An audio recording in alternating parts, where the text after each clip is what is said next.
Concerned over the impact the war is having on food and energy security.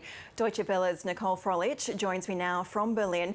Nicole, Russia is threatening to cut off gas deliveries to what it calls unfriendly nations. What's the story behind that? Well, last week, in an apparent retaliation for Western sanctions, the Kremlin announced it would only accept payments in Russian currency for energy exports. That was, of course, unacceptable for the nations who've implemented sanctions against Russia, as that would undermine those punitive measures and boost an economy it's trying to hurt.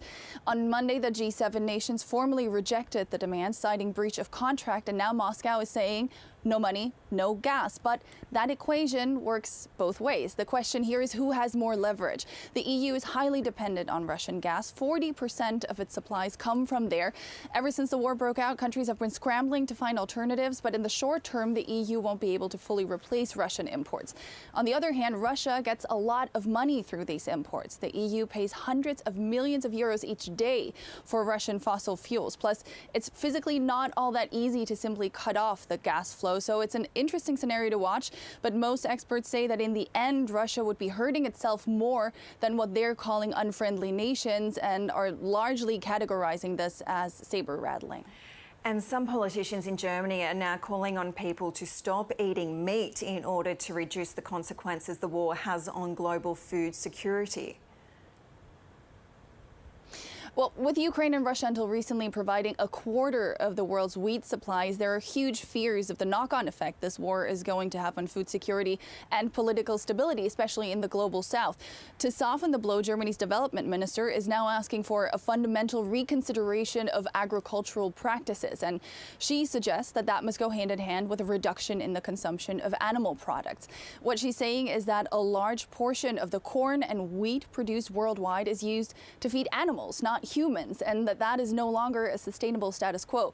Greenpeace says that repurposing just 8% of the crop currently used to feed livestock in Germany could make up for the absence of Ukrainian grain. That, of course, implies a reduction in meat production and consumption. In turn, less livestock farming would free up room to grow more crops that could then be exported to the countries most vulnerable to supply chain disruptions.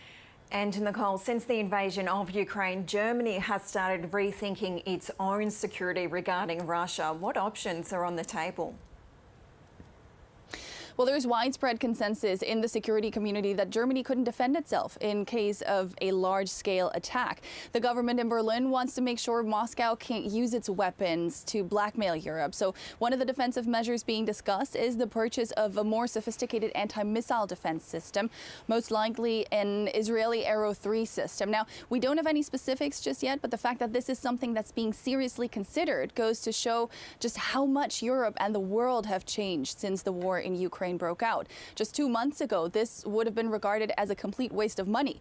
Critics do say that this is a bit of an overreaction, that the threat against Germany is not as big. Military experts argue that shielding a country the size of Germany would be extremely complicated, and that Germany buying this for themselves wouldn't make sense at all because NATO has an integrated air defense system, and that efforts should focus on the alliance's eastern flank. So many questions remain to be answered here, but what does seem clear is that the German government has been prompted into action by a highly unpredictable man in the Kremlin.